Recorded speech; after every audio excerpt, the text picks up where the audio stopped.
Okay, so I thought it'd be fun to do this report in the middle of a typhoon. Don't worry about the noise in the background, it's just wind and rain.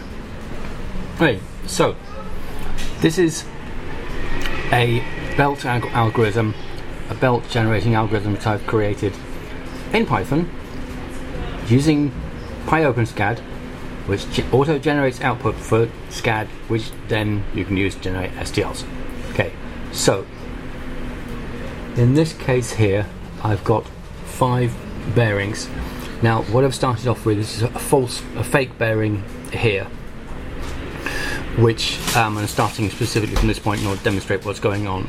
So that's the starting point of the belt. So the function is given the starting angle, the position, and the radius, and then it doesn't add anything until you add the second bearing, because only when you add the next bearing do you know how long this is, but also where to go from here. So so you've got the starting angle there, then you have the only when you know this angle can you add the curve from here to there. Likewise, when you add this bearing, or idler, you can only add that bit and that section when you have this angle. Blah blah blah blah blah going around. Alright, now the only bit that I can't quite work out is when it goes onto the opposite side. So that's I could really use some help with that. Despite that, I've managed to put it into the 3D printer already, where I have, whey, that's really loud.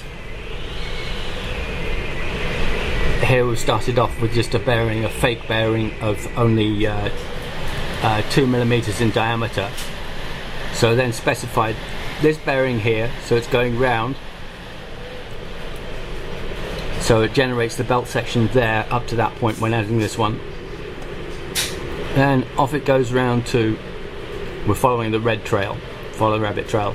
So that one, and then once that one is added, it can add this bit. And when we've got fake bearing, and once that fake bearing is added on there,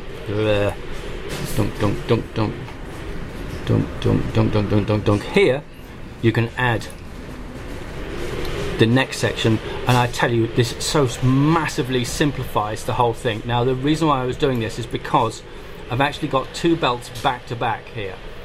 One, as you can see, is in cyan, and the other is in red.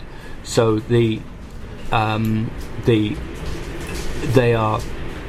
on the same idlers. So the one goes around here, and then the second one goes around a big loop round to the other Y end.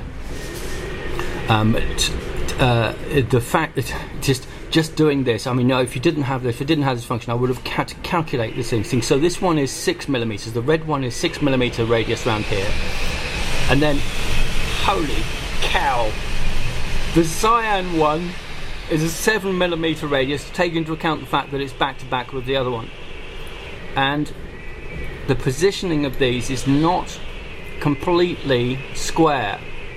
So this is slightly inset.